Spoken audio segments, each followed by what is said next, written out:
Every week we do a Q&A with interesting and accomplished members of the adaptive community to find how they persevered, how they innovated, how they built communities, and how they found solutions.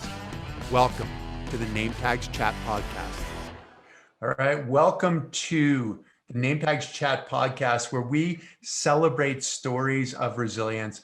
Today is really exciting. We have Cody, who was a wheelchair racer. She has done a wide variety of different things. We're going to get into that. She's at the State Department now as a special advisor for international disability rights, which is pretty cool. I'm gonna, if you don't mind, Anne, I am going to read some of the awards though, which are pretty. This will give you a sense of who she is and what she has done. So the Franklin Award, U.S. Department of State for Superior Performance, Innovation and Teamwork 2020, Doctor of Humane Letters, State University of New York at Cortland, Paralympic Order, which is the highest award you can receive in the Paralympic community from the International Paralympic Committee, George M. Steinbrenner III Sport Leadership Award from the U.S. Olympic Foundation, Humanitarian of the Year Award, University of Illinois, Alumni Association, U.S. Paralympics International Leader Award, National Administrator of the Year, National Council of Youth Sports, Distinguished Alumni Award, University of Illinois, College of Applied Health Sciences, Spirit of Sport Award, General Association of International Sports Federations, Congressional Award, National Consortium for Physical Education and Recreation for Individuals with Disabilities, U.S. Wheelchair Sports Hall of Fame, 1992 U.S. Paralympic Team in Athletics, 4x100 relay, gold medalist and world record, 10,000 bronze medalist, so going from 100 meters to 10,000 meters, USA Track and Field Disabled Athlete of the Year in 1990, Wheelchair Sports USA Athlete of the Year 1990, 1988 U.S. Paralympic Team Athletics, silver medalist, 800, 1,500, 5,000, 10,000, 1988 Seoul Olympic Games, Paralympic 800 demonstration event, 6th place, and 1984 U.S. Paralympic Team wheelchair basketball. So not only wheelchair racing, but basketball as well. And thank you so much for joining us. I hope I didn't embarrass you too much by reading your awards. A little. Yeah. You sent them to us, I mean, you gave me ample opportunity, and they are super impressive to go from being a two-time Paralympian, multiple medalist, to the State Department and award-winning at the State Department. The first question, as I was reading your CV, was how does someone go from a bachelor's in art and design to the State Department? I'm just kidding. Yeah, I'm a very unusual coworker. But really the State Department and the work that I do there is kind of my second career. I never really had an arts career, although I started out as a graphic artist. But sports has always been my passion, main interest, thing that I always come back to. So that's really what led me to the State Department. To make a long story short, that's how I got there. And then I went from the sports diplomacy division over to the Human Rights Bureau. Why are sports so appealing? I mean, why were sports so appealing to you as an individual, but also as a vehicle? It sounds like that's what you're doing. Yeah, I mean, I think it goes back to, when I was in elementary school and Title IX was enacted. And of course, I wasn't aware of that and what was happening with that. All I knew was— Describe Title IX though, please. Sure. Title IX of the Elementary and Secondary Education Act states that all students will be treated equally in education and in curriculum, in extracurricular activities, in the whole spectrum, right, of services in our public education system. So that meant girls and young women in the school systems were to be treated equally and have equal access to all of the different curriculum whether it was college-based or technical training-based, but also extracurricular sports. And some very smart people made sure that they helped write the regulations that are written after a law is enacted, usually a number of years after enactment. The regulations are written. And so the regulations around Title IX in sports are very specific about ensuring that girls and young women have equal access to quality coaches, quality facilities, equipment, uniforms, and all those things. And yeah, there's a long list. So that's what enabled us to have opportunities, even in elementary school, after school sports programs. We had to be allowed to participate in Little League and all other programs that were happening. So it was a really neat time. And for me, I was new to the school and new to the community and sports, and I was pretty good at sports, I guess, because I just love movement and I was always active, and that stuff came naturally to me. So that was a way for me to really, kind of work my way in. And also I felt I really enjoyed it. I enjoyed learning new skills and using them and growing and developing. So that's, I guess, kind of why sports is important to me. It's been a really important tool. Were you in a wheelchair in elementary school? No. No, not till I was 16. Okay. Which then changes it as well. So Title IX, male, female, but then Title IX, male, female, disability. Right. Which, yeah. So really, Title IX didn't apply so much in my case. So when I was 16, I was a junior in high school, and I was playing varsity sports and was looking at collegiate sports opportunities. So what were your sports back then? Field hockey. Okay. That's my favorite sport. That was before soccer took over the world. Volleyball and basketball. We got 2 sports in the winter because of football. And then in the spring, I played softball. Okay. So 4 sports. Yeah. And so my junior year, when I acquired my disability, I had transverse myelitis. And it hit me really quickly, like overnight.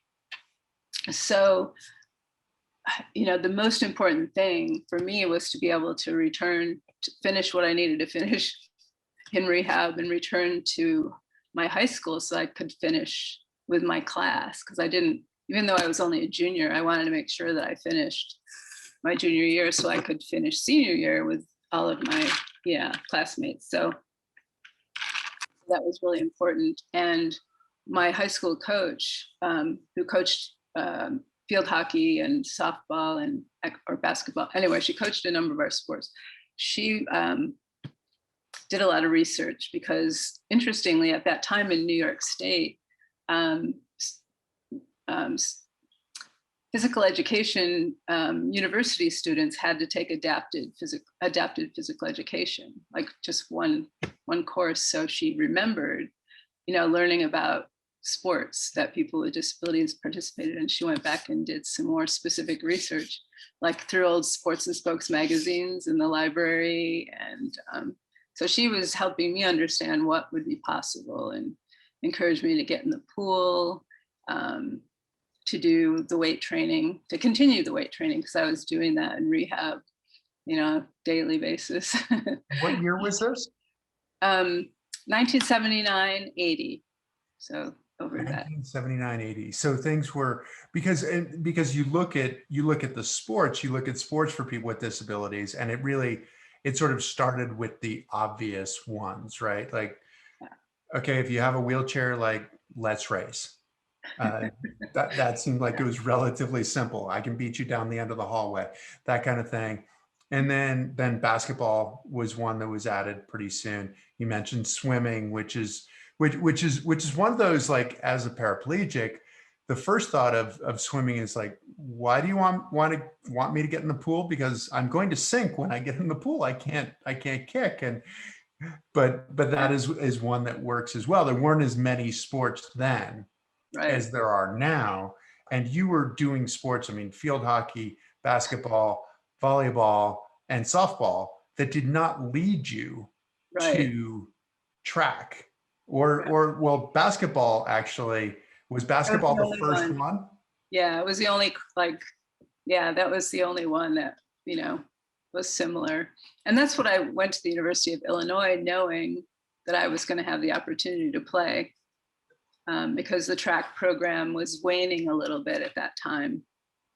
So I was focused on basketball, and it's a team sport, and that's mostly what I knew, from the sports I played growing up. But how did you Um, get good enough?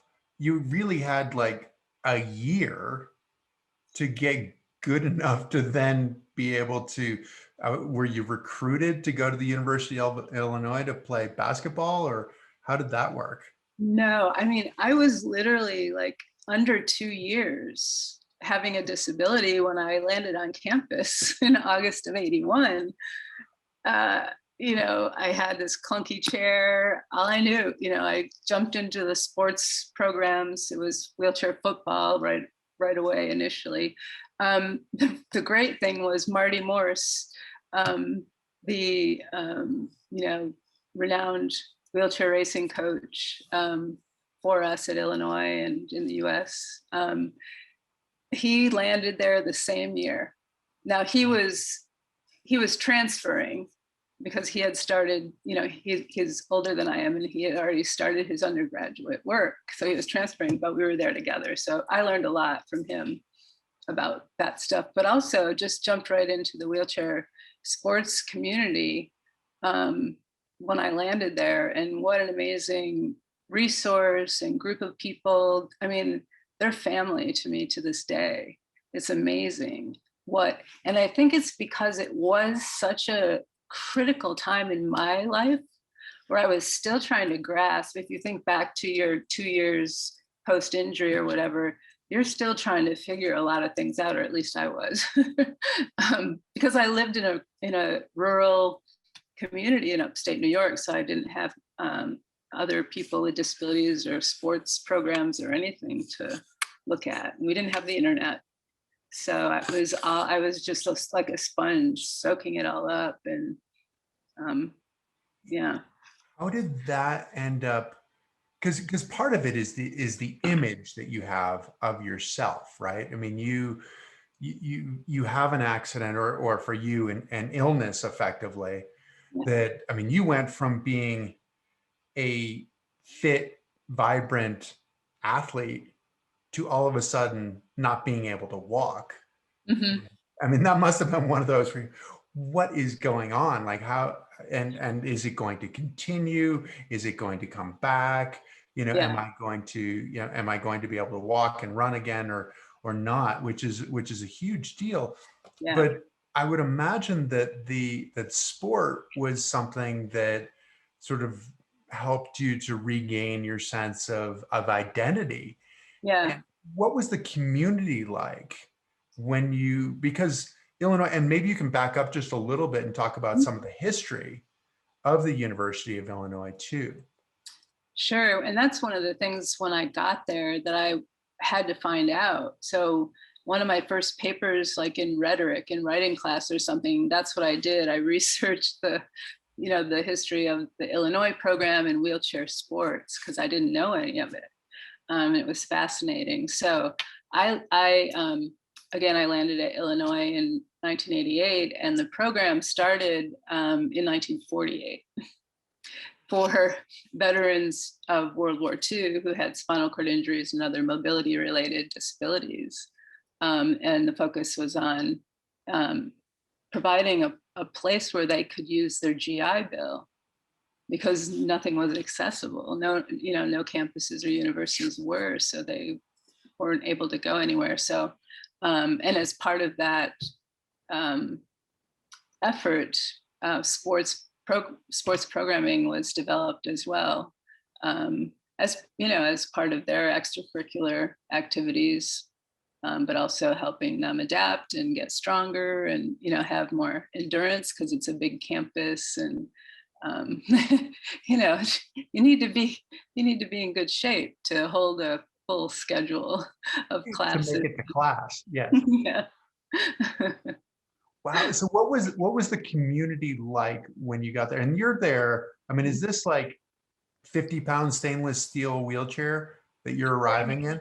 Pretty much. Yeah, it wasn't even a good one. It was a cheap one because I had an Everston Jennings that I completely destroyed in less than 2 years because I mean, I was riding all over. I just was, yeah. I was very active and didn't really pay close attention to my chair, except anyway, I abused it a little bit. So yeah, and everybody laughed at me and made fun of me when I got to Illinois with my kind of generic brand chair. Where did you get that? What is that even? What brand is that? So yeah, so so it was all in good fun, though. Obviously, I so when I landed there, when I arrived there, there were Paralympians and Paralympic coaches there who I could talk to and learn from, and there were other women with disabilities who were my age and or who had, who were similarly newly disabled, or at least still, going through the same kind of experiences as a young adult with a disability.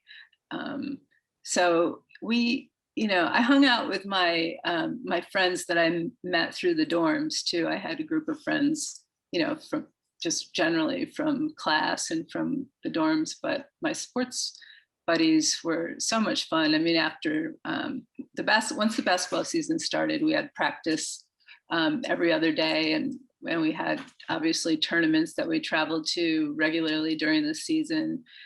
So that meant that we had to study and keep up with our coursework while we were traveling and playing tournaments and stuff. But we got to know each other really well. We roomed together in our tournament travels and then our racing travels too. When I started doing that. But it was just an important, for me, it was an important community that I think really helped me adapt in ways that I wouldn't have, if it was just me kind of, What do you mean by that specifically? How did they help you to adapt? I think I had, okay, yeah, that's a good question. The high expectations, finally people were giving me signals and messages about what's possible and what I could still do and accomplish. Because that's what I wanted. I knew I wanted to graduate with my class so that I could go to university, so that I could, keep moving forward. But the messages and signals that I was getting from medical, like hospital personnel and other people who just didn't know and had stereotypes about people with disabilities, that they were, dropping in my lap all the time because they didn't know how to, they didn't know how to interact. You just be shut in, and that would kind of be the rest of your life. Is that what the message you were getting? Well, it was, there just weren't as high expectations. Right. Okay. So even from, I mean, I'm not saying that came from my family, because it didn't. They have supported me wholeheartedly my whole life. They've been wonderful and fantastic. But for instance, the vocational rehabilitation counselor that I was assigned when I was still in high school, getting ready for, after high school, suggested that because I liked art, that I could go and get CAD training. That's at that time, CAD training was design or something like that. Yeah. It was being able to do those CAD drawings for, I guess, for architecture and construction and other, I don't know what industries anymore, but it was like a 6-month training at a technical institute. And I said, no, I'm going to college. That's what I have planned to do. That's what I that's why I work so hard in my, school curriculum and taking all these Regents exams. I'm going to college. So, yeah. Did you choose the University of Illinois because it had a sports program, or, Yeah. or did it sort of, okay, it wasn't just coincidental that you ended up there? Right. So what I did was I visited some campuses. I visited Cornell University, I visited Syracuse University, and then a number of other SUNY schools. Mhm. And the accessibility, there was like very limited accessibility and not really much at all. And all those campuses are on hills, very hilly terrain. And so I knew in the wintertime that was going to be really challenging. And again, I was 2 years, not less than 2 years, when I was looking at schools into having a disability. And so it really looked impossible. But Well, I you didn't started know writing. anything then. You didn't know anything really. I mean, 2 Yeah. years into it, you, especially on your own, because you were probably the only person sort of in a wheelchair, you didn't really have peers. Like, Right. you don't know anything. Yeah. Except I want to go to the university. So I wrote letters.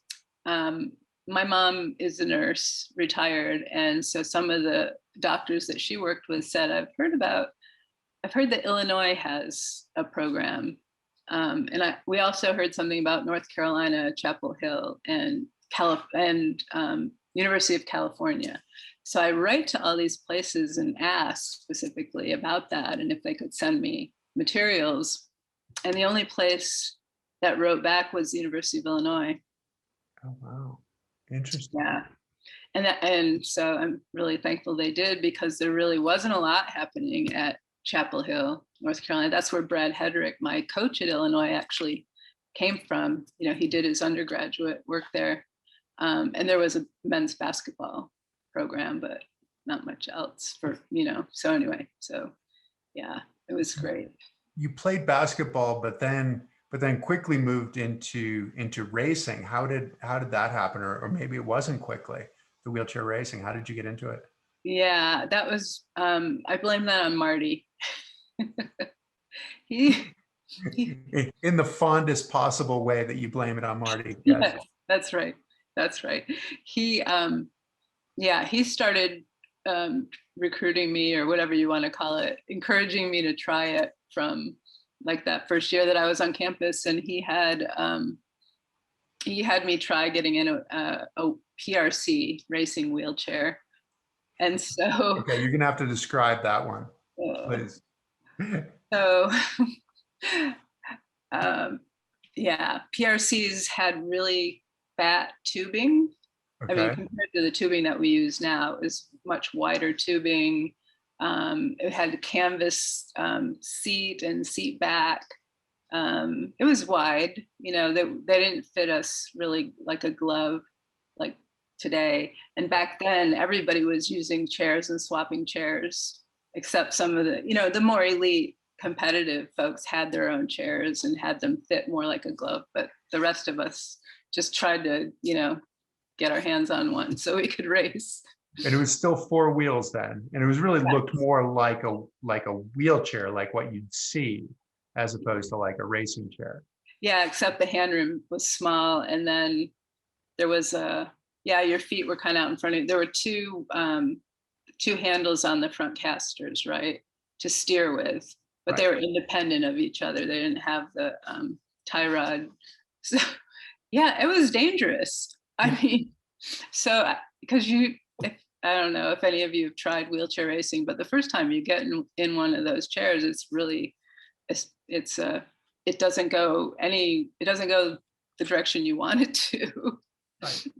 And then you try to steer it, and then it comes to a stop because you're not pushing it or getting enough momentum.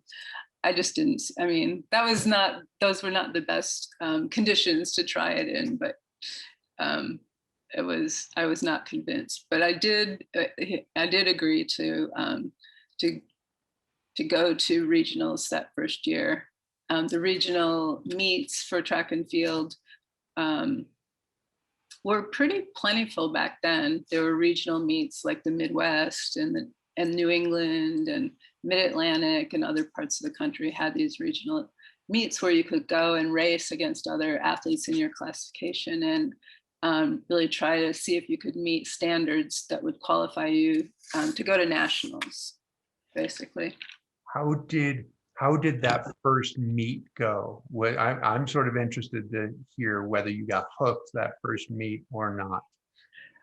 So if I'm remembering right, I went to the New England games because that's where Marty's from. I think it was cold and rainy. Sounds perfect. Yep. So yeah, not very much fun, but I mean, weather-wise, I was used to it from being an outdoor sport athlete. Um, I got beat by pretty much everybody. So I don't know. I mean, I think my times were good enough to qualify me for nationals, which meant I had to go to nationals. So you were not hooked you didn't get it and say, this is awesome. This is what I'm going to do. This is my dream come true. No, this is like, okay, Yeah. now I qualified for nationals and I have to keep going. Yeah, it really, so, and that went on and on and on. And then I shouldn't say on and on and on, but I went to nationals, and then I think I lost every race there too. And I was racing in another chair that fit me about as good as that PRC. So that was part of the problem, but not all of it.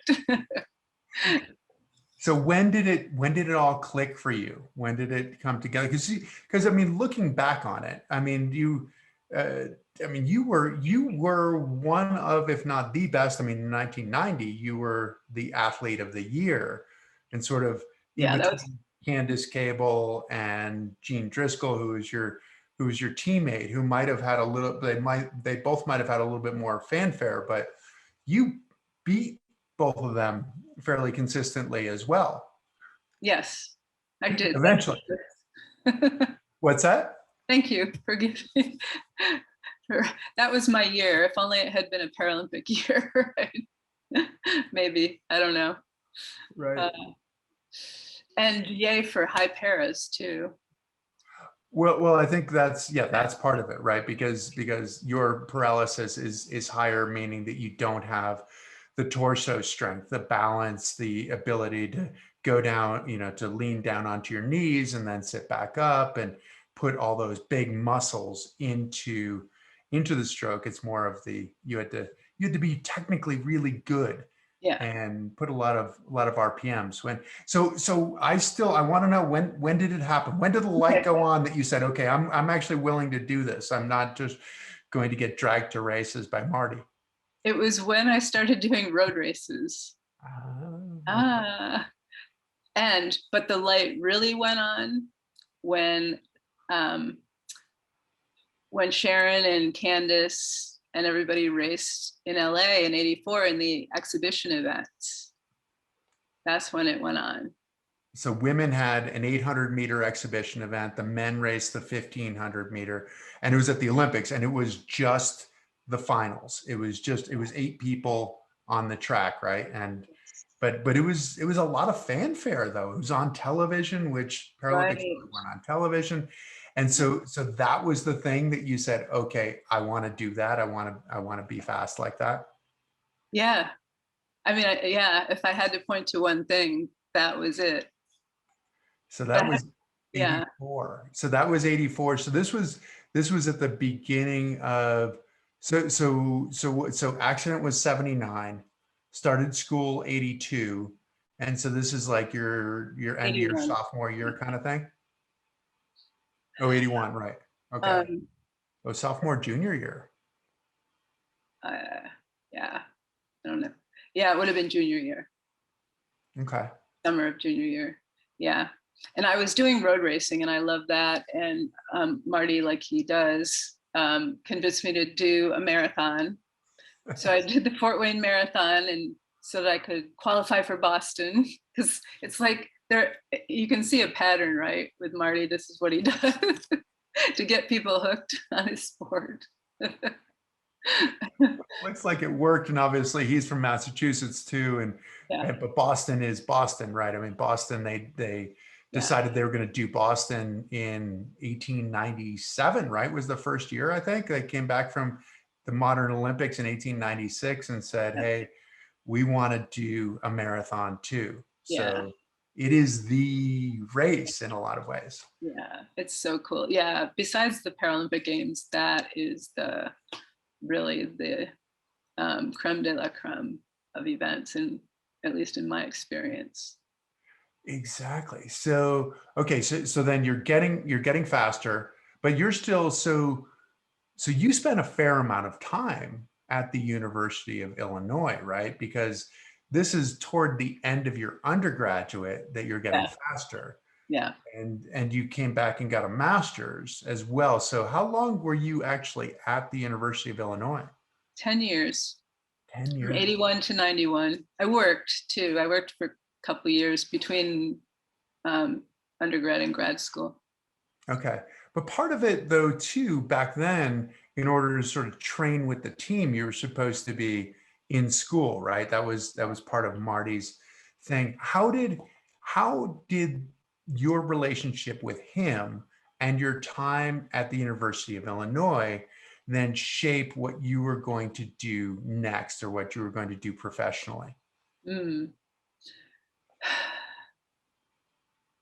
Yeah, I guess I knew that I wanted to take what I'd learned and what I knew about myself and apply it to a professional career. Right. Without necessarily knowing what that looked like, what it was gonna be. I wanted to do that because I knew if I did, it would, it would be great. Right. And but some of what I've seen just in my experience with the University of Illinois is that there's a responsibility to the community. Is Yes, that accurate for me to say that? yes, yes. Yes, I mean, when we were students, we were expected to work at tournaments and meets and things that we hosted as volunteers or as instructors or whatever it was. And I was actually a graduate student, so I had a graduate assistantship when I was in grad school. And one of the projects I worked on was the first Illinois wheelchair sports camp um, that we launched when I was a grad student. So that's where we invited people to come for a regional meet, Right. and like a couple days before the meet, we provided information. We had all of our experts, right? Our biomechanics experts, coaches, other athletes, talk about their areas of expertise, like wheelchair propulsion, making gloves or using gloves, all different kinds of things, shoulder hygiene and weight training, strength training, and all. We just wanted to share all the stuff that we were using that we found was working. And we had, it was like constant research and development for us, right, in the gym with the weight training and trying to avoid injuries, those common injuries, and how to do that. And everybody's an individual, so you have to take that into account as well. But yeah, we thought it Yeah, was but one of good the to. biggest issues for people using wheelchairs is, repetitive motion kind of injuries because you're just, you're not walking anymore, so you're using your arms. And then the other part of it is that everything's in a pushing motion. And so those small muscles in your back create an instability in your shoulders, which is not a great joint. And so trying to be as efficient as possible and remain healthy, which is ultimately the reason why you're doing the sport, right? The thing is that you're doing the sport, and you have a fan right now. Corey McChesney is saying hi, Ann, and he hopes you're doing well. So That's sweet. Thank you. exactly. So it's really cool because you guys really were on the cutting edge of of the science of Mhm. the sport. Like people started figuring out how to go fast, but you Yeah. were trying to figure out, you're in an academic setting. and you were trying to figure out how to do it. And it's so cool that you're sharing, as you were saying that first, that you worked on the first sports camp. I was trying to think, because I went to that sports camp, and Ah, I don't know which year I went to. I don't think it would have been as early as 91. okay. Yeah, that would have been actually 90 or 90. I can't remember. It might have been 91. I'm not sure when the first one was, but yeah, around that time. Yeah, it was probably more 92, 92, 93 kind of Okay. thing for me. And yeah, but anyway, super cool that you guys were doing that, but also really cool that you had a sense of sharing with the community, of bringing everybody else up, that it wasn't just about keeping all your information and we will go faster and we will beat up on everybody, and that's too bad for the rest of you. You're trying to bring everybody else up.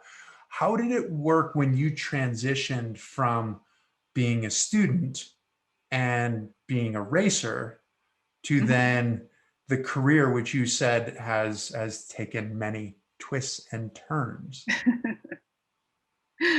How did that work?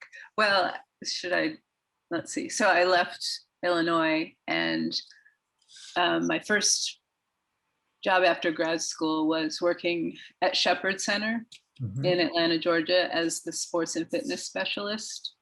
And one of the top rehabilitation centers, I mean, in the Mhm. in the country, right? Right. And um, we got to know them because we raced in the Peachtree Road Race, which is one of the premier wheelchair road races in the country, if not globally. It always draws an international field. And it's always an exciting race. So, yeah, so it was just a natural um, to be able to do that. And I actually did my graduate internship there first. So in the summer of '91, I was in Atlanta doing an internship with Shepherd Center before I then went back about a year later to take the job with them. So um, What was the objective when you left? Because I often tell people that for me, it was more difficult to retire from competitive sport. Like my identity took a greater blow then mhm, than it took when I had my accident. yeah. Was that similar for you? And what was the objective when you decided that you were going to start a career? And did you know what you wanted to do? Did you know where you wanted to go? Did you know what it wanted to look like at some point? I did. I did. I mean, after undergrad, I couldn't really say that. But I mean, I knew that I love sports, and I really needed to get a degree that would enable me to work in sports. So that's why I got the degree I did in my graduate program. So I wanted to work in sports. Well, in disability sports, as we called it, wheelchair sports back then. But there were no paying jobs, you know. So I had to figure out, I mean, all the people that I knew were recreation therapists who worked, associated with rehab centers, who also did coaching kind of on, not as part of their regular duties, um but Extracurricular kind of thing, right? yeah, affiliated with the hospital, so that those programs could run, um but they had their day job responsibilities with the hospital as well. Um, so um, so anyway, so being at Shepherd and being around all that great energy, because there were lots of really smart, successful people working there. Barb Trader being one of them. She was my mentor, and she's a very close friend now to this day. Um, so uh, one of Why sport? Why did you want to go? Why did you need to go into sport? I kind of go back to when I was in high school before my disability. That was one of the things that I was considering. I Really? didn't really know a lot about. I mean, I didn't want to be a PE teacher, but I knew about athletic trainers and a little bit. It was an area that I was really interested in because I loved it so much. So yeah. And then you add the disability part, and so then it becomes disability sport, Hmm. where there's, it's, in some ways it's kind of like you're just scratching the surface too, right? Where it's like the potential, you'd seen a lot of the potential in Illinois. Were you taking that expertise that you learned as a student, as a racer, as a graduate student, and applying that and sharing that with the people you were working with, who in some ways probably were more on the rehab side Yeah, than they they were on had the new, competitive side? right. They had new disabilities, so it was a very different approach. But we hosted competitions. We hosted regional tournaments and Dixie, regional track and field meets and things like that. So I got to put on events and such. And the '96 Paralympic Games were coming to Atlanta. So I wanted to be there in the middle of it in whatever way I could, because I knew it was going to be amazing. So I put myself in that place, so I could do that. I wasn't really interested, really big on coaching. And I think you keep saying why sport, and I should go back to this response. Because it changes minds.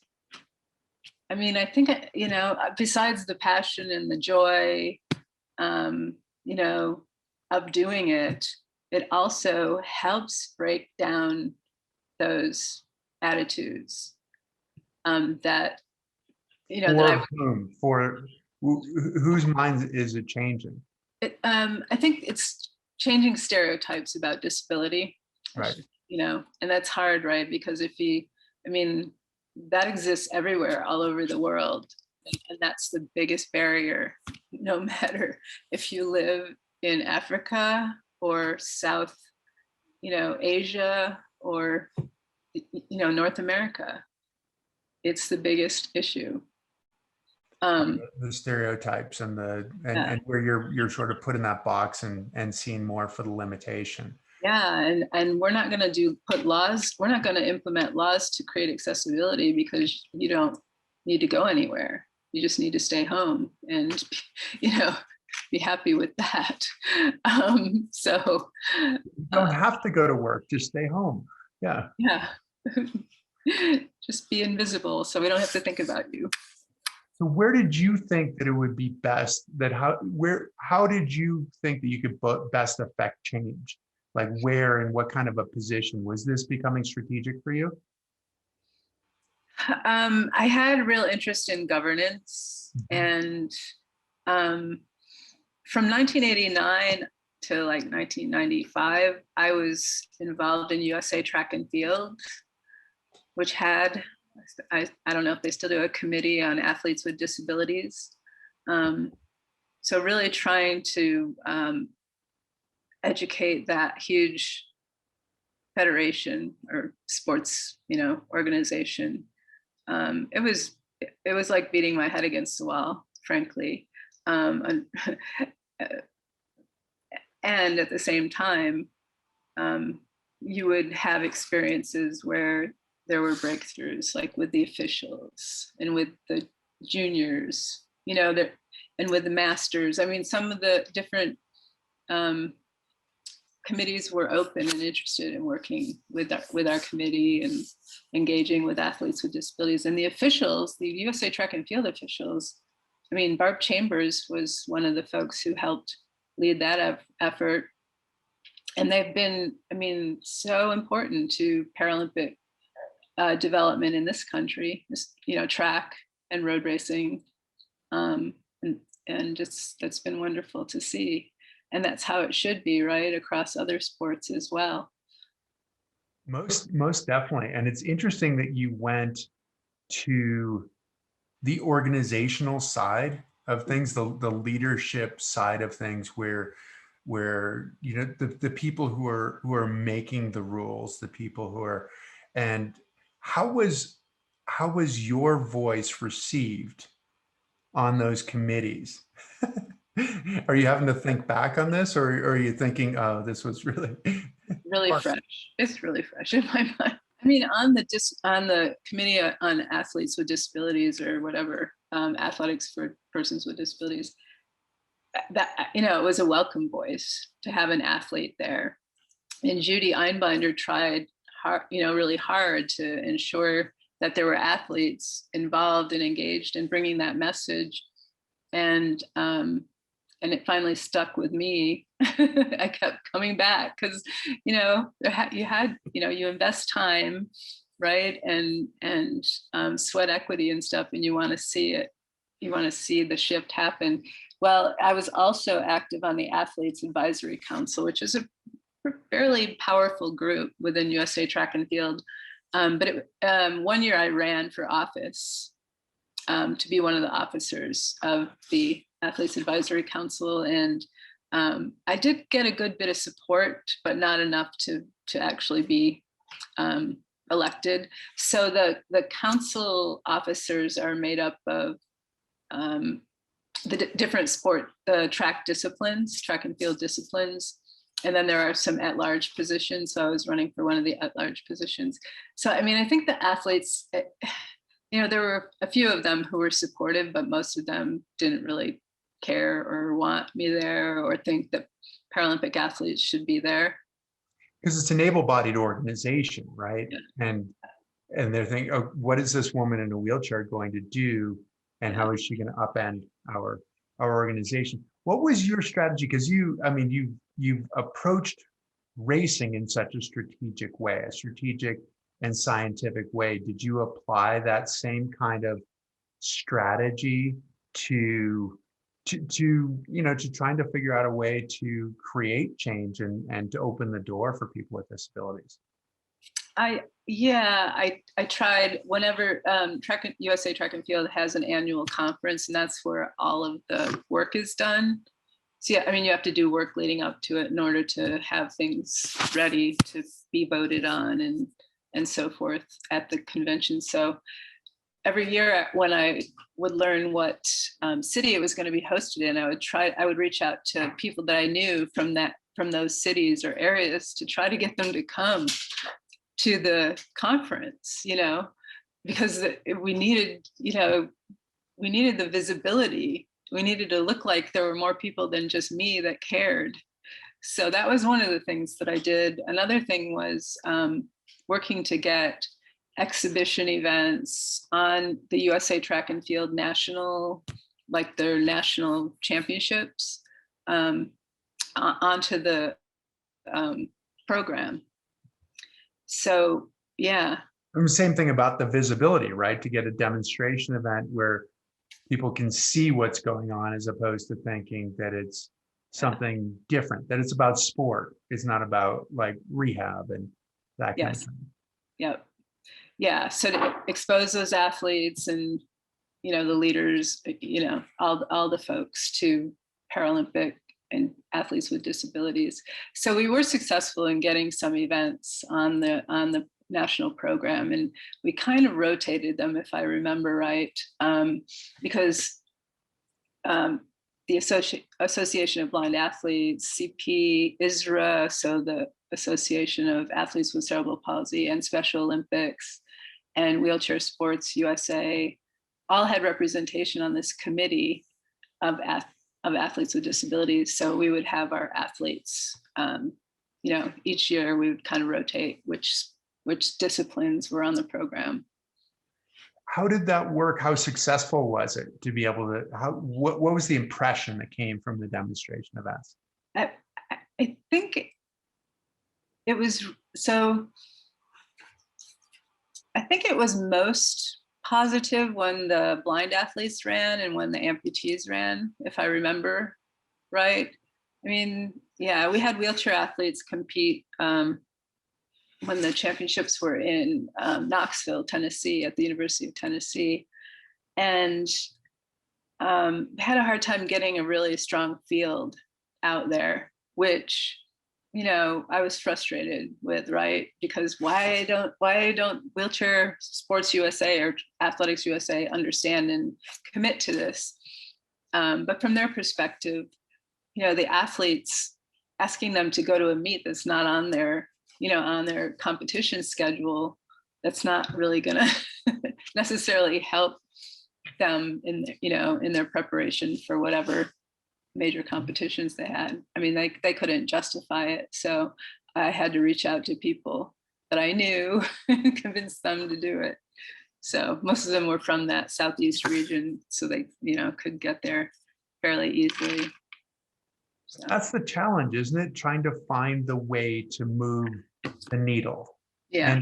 And selling it both upstream and downstream, kind of like within the committee, but then also selling it to your fellow racers and getting everybody on board.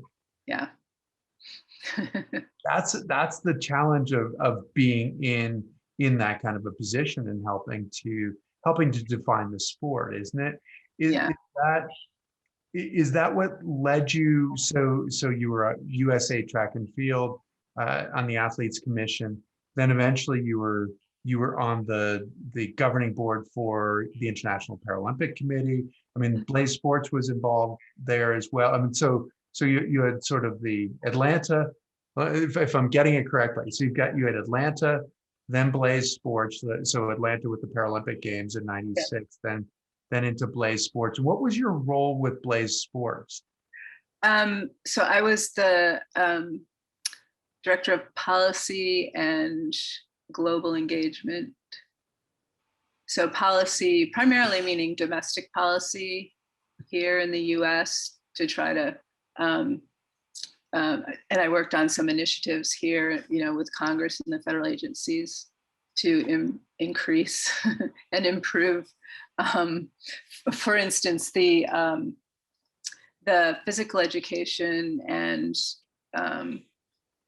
the physical activity guidelines did not include guidelines for people with disabilities. So that was something that we advocated for, and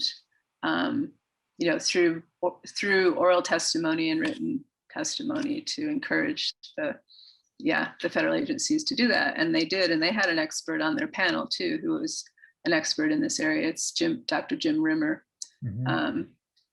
Who we know through the U.S. Physical Activity and Disability Center for Physical Activity and Disability and Health.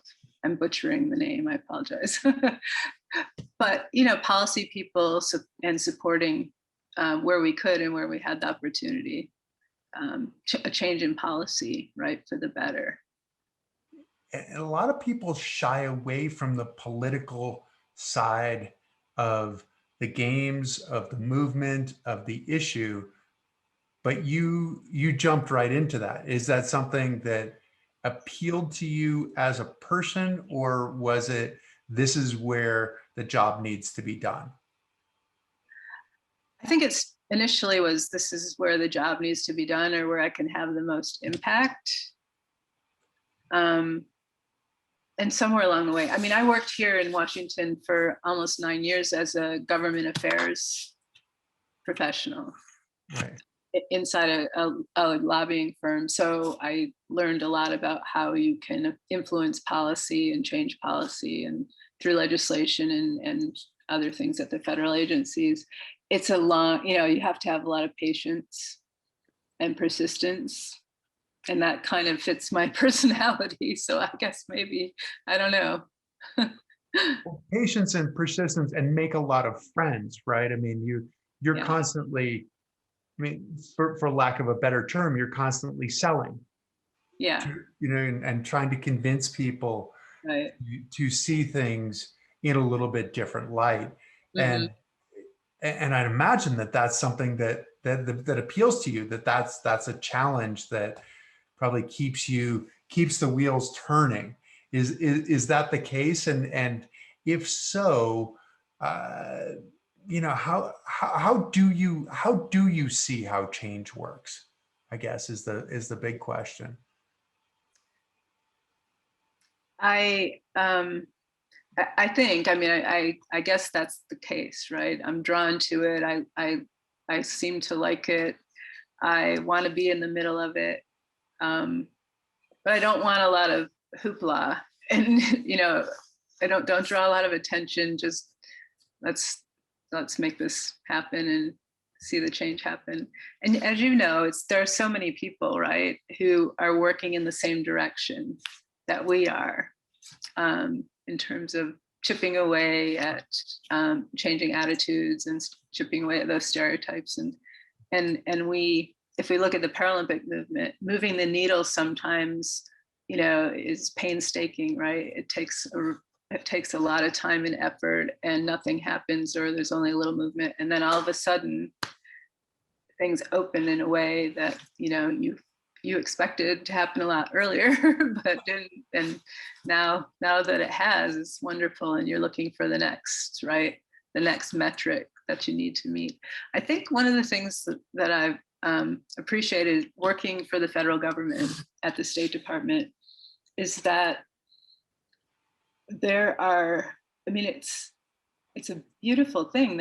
The resources, the human capital, the human resources that you have, and the amount of people that I get to educate about disability and why it's important to our foreign policy and how it can help us be better diplomats and all those things is something that I love doing. And I think it's really important because they're the ones who are going to make the change, right? Collectively, as the diplomatic corps of the U.S., for example.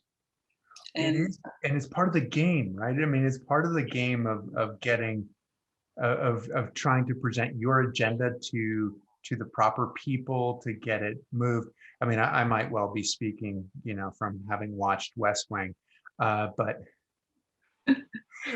in some ways it is part of that game, right?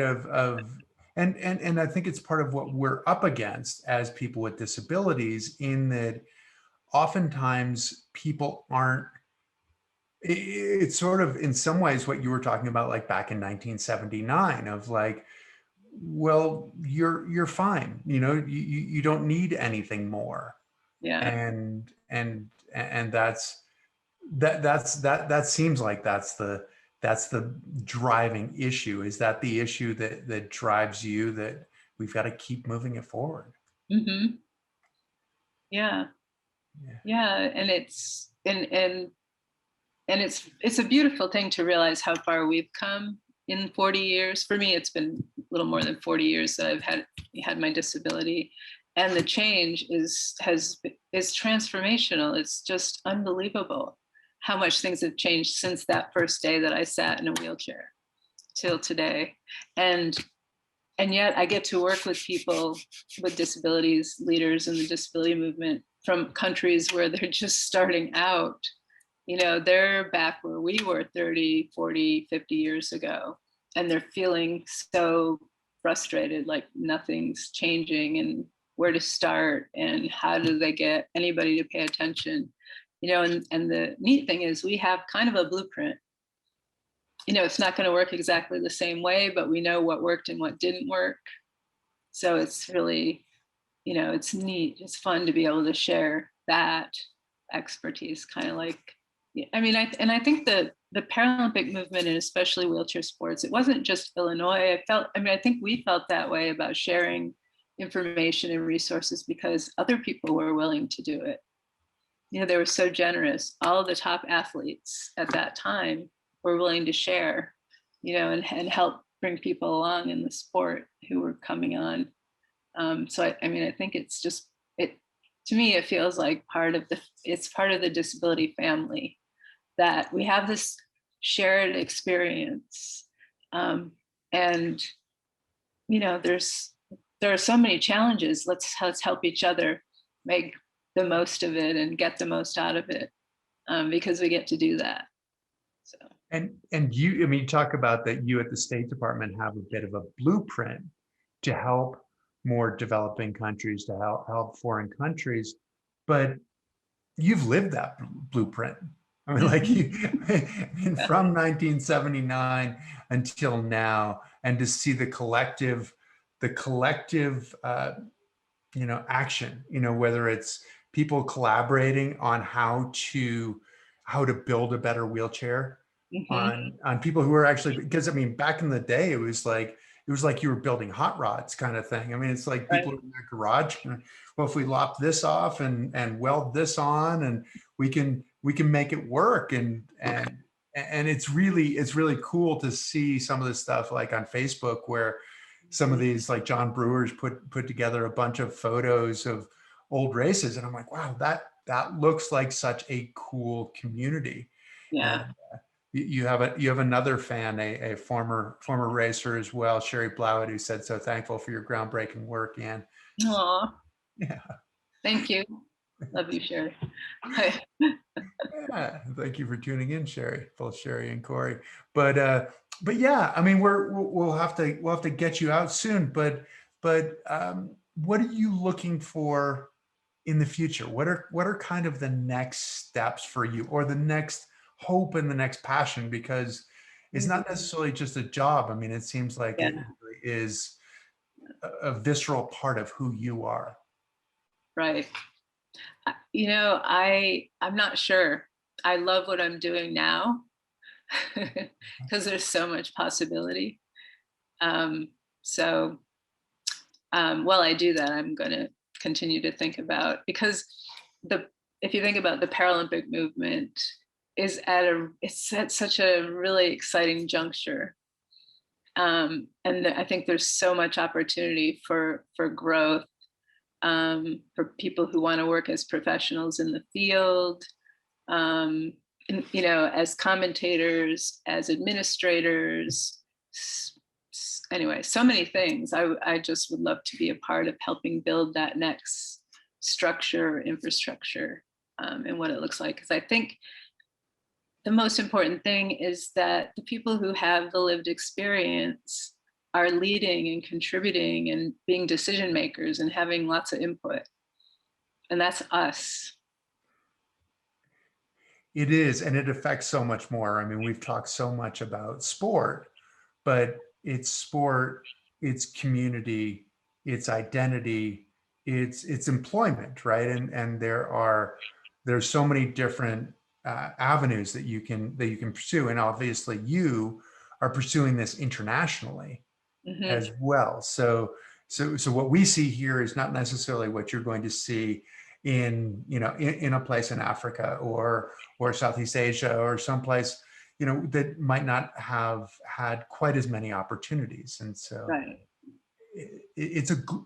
what it sounds like, and it sounds like it's a global effort. Is that really what you're talking about in terms of the work you're doing, the Yeah. Paralympics, the Yes, there's still so much work to do that it feels like, there's no end point. It's, how can you be impactful in helping those other folks who are really inching right now, trying to get momentum in their countries, and also helping build up, right, emerging leaders, with disabilities, whether they're in Paralympic sport or in disability rights. And sometimes and oftentimes they're both in they wear both hats in developing countries. So helping to make sure that happens. And actually we have a wonderful program at the State Department called the Global Sports Mentoring Program in our sports diplomacy division that brings together emerging leaders with disabilities, who are selected. They're nominated by the US embassies, and they're selected to participate in this program, usually about 16 to 18 of them. And then they come to the US for a month and they get paired up with a mentor organization to strengthen, a skill set that they want to strengthen in order to be the best leaders they can be back in their home country. So we actually had a guy named Shams Alam from India who was recognized as being the what was it? I'm not going to get it right. He was the global leader from that yes.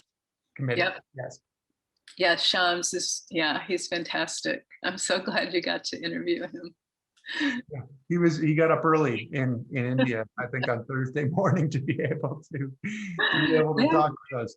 I think we have close to 50 of them. So if you want more, if you want more people, if you're ever interested, just tell us. We're always interested. This is wonderful. Well, and thank you for joining us.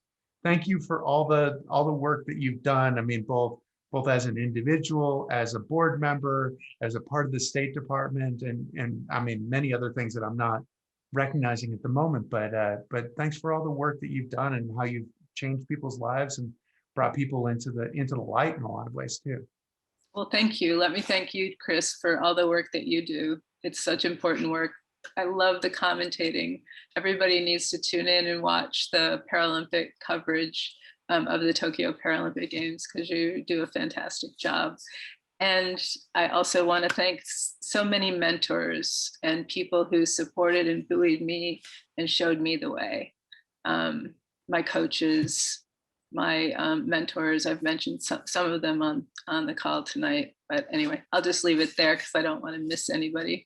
No, exactly. But they know who they are. Well, they know who they are, and maybe think about that and drop somebody an email as well. Because I mean, I constantly think that we know who inspires us, Mhm. but we don't know who we inspire. Yeah. And it's an interesting thing. And I think I was doing something not too long ago where I was kind of doing doing my memoir and doing a video with people who'd been influential in my life. And I Wow. reached back and found the guy who'd been my nurse at the hospital.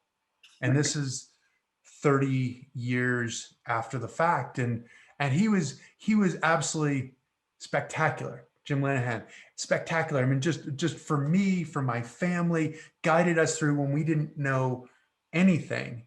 Right. But the thing is, he finishes and then he turns to the next person who's just arrived. Wow. And I don't think he really knew just how much he affected me and my family. And so Mhm. those mentors are so important, but also, it's amazing how far that thank you for what you've done, because there are probably a lot of your mentors who look at what you've done and gone, oh, Anne is so amazing. And you're like, yes, but that's because you helped me Yeah. along the way. Yeah. That's right. I love that. I love that you wrote them notes. I'm going to take that on. It's an interesting, I've tried to, and I'm sure I've missed many along the way, but trying to find those people, because yes, we know who is so important in our lives, but we just don't know, they don't know how important they were to us. Yeah. So it's really important as we move forward. But Anne, thank you so much. Continue to do the great work. I look forward, now that we're hopefully emerging from our quarantine, that I hope to see you in person somewhere again. And thank you very much. And we'll keep telling the story. We'll keep pushing it. I All right. appreciate it. Excellent. Thank you, Chris. You're welcome. Thank you. And thank you to all of you for joining us. If you didn't get a chance to see the whole thing, it will be archived on the One Revolution page. So you can watch the full conversation on the One Revolution page on Facebook. You also will be able to see this as an edited, I mean, only slightly edited, podcast, and it'll be on YouTube, so you can watch it. It'll be on Spotify, it'll be on Apple, all the usual suspects. The greatest gift that you can give us is to tell your friends about what we're doing. I hope that we're doing some important stuff here, and we'd love to see a greater crowd. So tell your friends, like us, follow us, and we will look forward to seeing you next Wednesday. Thanks again, Ann. Take care. Thank you. Bye-bye.